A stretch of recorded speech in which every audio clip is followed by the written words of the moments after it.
Hello there.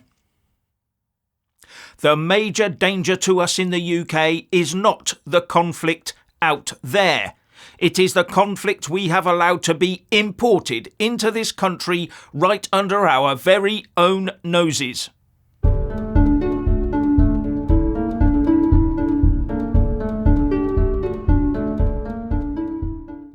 Are you worried about your country? Then you are a racist, say the woke lefties. Are you worried about your safety in the face of the mass importing of people we know zilch about? Then you are a racist. And if you make that view known in public, then the government will release hardened criminals into the community to re-offend in order to clear out a jail cell just for you. And the re-offending of those hardened criminals started almost the first day they were set free. Worried about the future of your children in our knife-wielding infested capital city of London, and other cities come to think about it, then you must be racist. Do you want targeted stop and search to be re-implemented in order to keep the citizenry safe?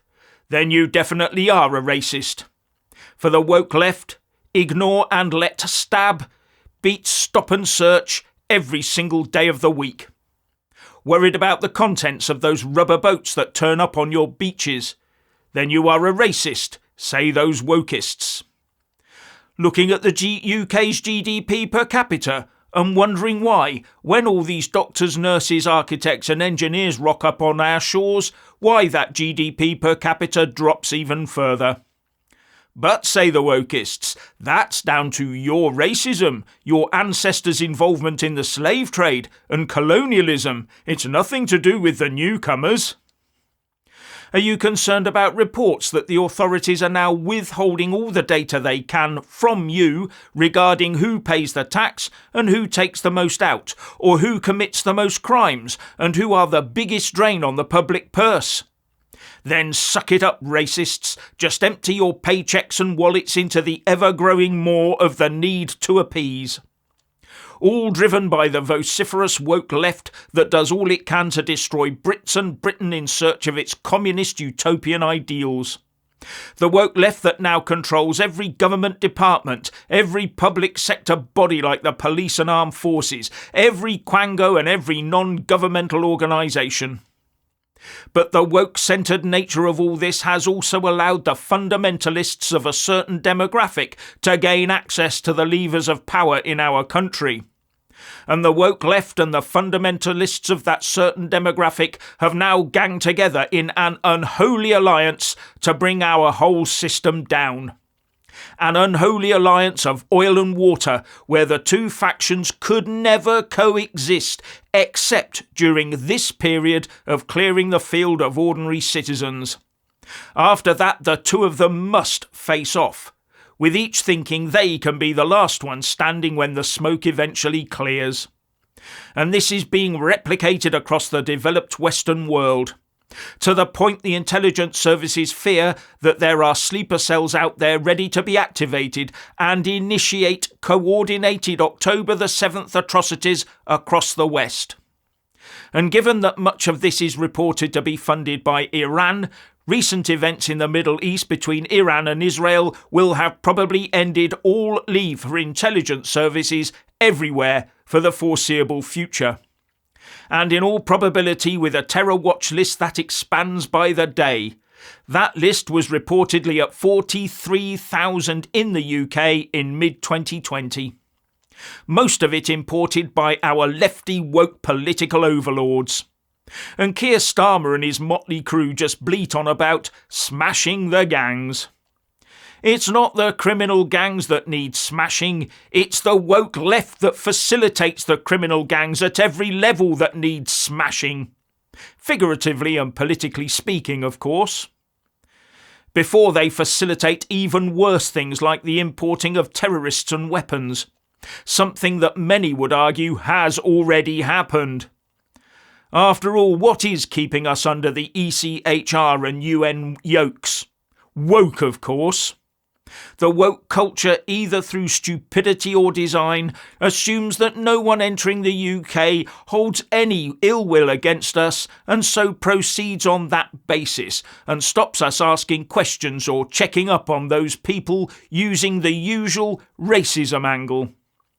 They advise those coming in on rubber boats to lose their identities and lie by perhaps claiming they are children, and then brands as a racist anyone who asks any questions. Commentators in the US have recognised the danger of importing conflict by this route and are already talking about something called local distributed attacks. They are saying that it is not the hardened military, government or financial centre targets they're going to hit. Translated from their US view, it would be local British people in small communities who haven't got the protection that Westminster, Canary Wharf or some religious communities have got. It would be those communities getting an October the 7th style event. Why bother with trying to get through the London CCTV and underground security when there's an unprotected small town market a couple of 100 miles north? Or even several on the same day. And that is where the future problems might well lie. And the next day our woke authorities would let the pro-Hamas mob go ahead with yet another anti-Israel march in London, of course. Oh, and if this does concern you in the UK, get this, you must be a racist. And if you air that view, then you are probably far right into the bargain and must be locked up. Now, many people will just say that that sort of attack would never happen in the UK. But I would just point to the thousands of people who turn up in London just about every weekend, supporting the Hamas and pro-Palestine movement. Ask yourself, how many of them would cheer to the rafters if a Hezbollah-linked unit hit a small village in Yorkshire, for example? While the rest of us would be coerced, probably by law, to sing Don't Look Back in anger and put up a social media post apologising for your Western behaviour, because that must have been what caused the attack.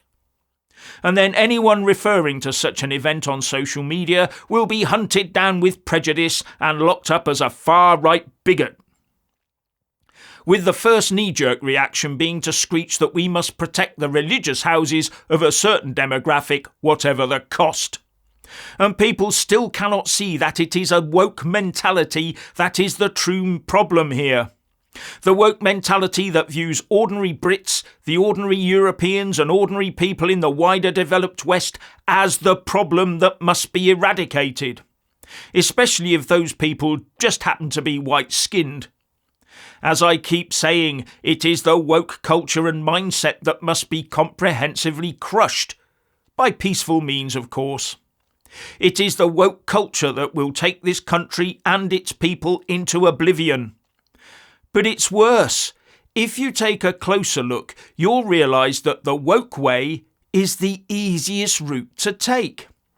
Because to follow the woke path, you do not need to ask or answer hard questions.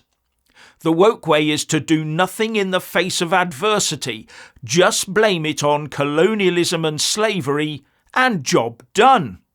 That's why it's been so attractive to politicians and civil servants. You don't have to act, other than to call people bigoted and racist, and then hound and lock up those who disagree. And the press and celebs love it, because it gives them a chance to look all cuddly and humanitarian, while they rake in the moolah, of course. Our politicians are useless because they cannot or refuse to see that it is woke that is ruining our lives, not some mythical far right.